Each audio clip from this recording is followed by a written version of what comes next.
अस्सलाम वालेकुम दोस्तों, आज मैं आपसे शेयर कर रही हूँ सूजी का हलवा बनाने की रेसिपी एकदम परफेक्ट मेजरमेंट के साथ। जब आप ये हलवा बनाते हैं तो आपके हलवे का जो टेक्सचर है ना वो एकदम परफेक्ट आता है, बिल्कुल दानेदार आपका हलवा बनता है। तो चले बनाना शुरू करते हैं सूजी का हलवा। सबसे पहले हमने 1 कप घी लिया है। हलवा जो है वो हमेशा घी में ही बनता है। इस कप में तकरीबन 1 पाव के करीब घी है। इसके बाद हमने थोड़े से बादाम, 1 इलायची का टुकड़ा और थोड़ी सी गिरी को घी में हल्का सा रोस्ट करेंगे ताकि इसमें अच्छा सा फ्लेवर पैदा हो जाए। अब 2 मिनट बाद हम इसे निकाल लेंगे। अब हम इसमें 1 कप सूजी शामिल करेंगे और उसे अच्छे से मिक्स करेंगे ताकि सूजी को भी हम घी में अच्छा सा रोस्ट कर लें। अच्छा देखिए ज़रा, हमने 1 कप ही इसमें घी लिया था यानी कि 1 पाव। तो अब हम 1 कप ही इसमें सूजी की लेंगे, वो भी 1 पाव ही है।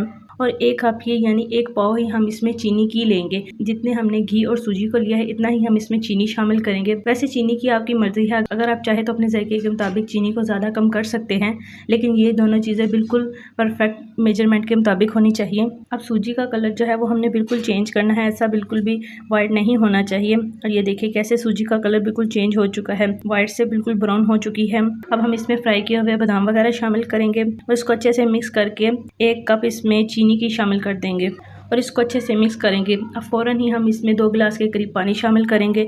पानी हम इसमें थोड़ा ज़्यादा रखेंगे क्योंकि सूजी जो है वो पानी में अच्छे से फूल जाएगी।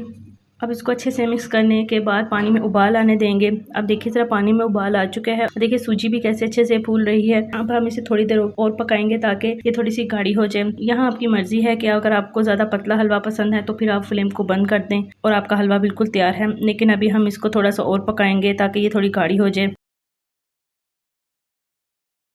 अब ये तकरीबन हमारा हलवा तैयार हो चुका है। हम इसमें किशमिश शामिल करेंगे और फ्लेम को बिल्कुल लो कर देंगे ताकि हम इसको 1 से 2 मिनट के लिए दम पर रख सकें। अब 1 से 2 मिनट दम के बाद हमारा हलवा तैयार हो चुका है। हलवा जो है वो हमने ना ज़्यादा पतला रखा है ना ज़्यादा गाढ़ा, आपने भी बिल्कुल ऐसा ही रखना है, फिर ही आपका रेस्टोरेंट जैसा हलवा बनकर तैयार होगा। तो आज की मेरी रेसिपी आपको कैसी लगी मुझे फीडबैक ज़रूर दीजिएगा। आखिर में हम हलवे की बादामों के साथ गार्निशिंग करेंगे। अगर आपको मेरी आज की रेसिपी पसंद आई तो मेरे चैनल को सब्सक्राइब करें और वीडियो को लाइक शेयर करना ना भूलें।